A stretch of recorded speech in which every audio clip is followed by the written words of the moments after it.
হ্যাঁ হ্যাঁ, আমি অহংকার করে বলতেছি, আমি চিনি।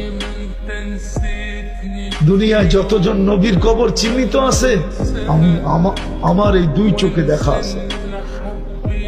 ১৬ লক্ষ সাহাবীর ভিতর থেকে ২-৪-৫ হাজার হয়তো দেখি নাই, বাকি সব দেখা আছে।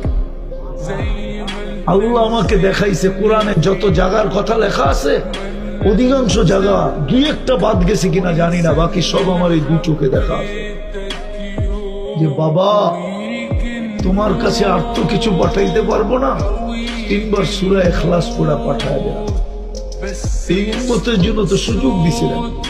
ডেলি বাবা এক পারা কোরআন, এক খতম কোরআনের সওয়াব পাইতেন, মা পাইতেন মাসে ৩০ খতম, বৎসরে ৩৬৫ খতম পাইতেন। একজনও তো পড়ি না। বুঝা গেল দাম নাই, বলে আগে চোখের আড়াল মনের আড়াল। দুনিয়ায় কতক্ষণ মানুষ দাম, যতক্ষণ থাকে, যতক্ষণ বেঁচে থাকে অতক্ষণ দাম।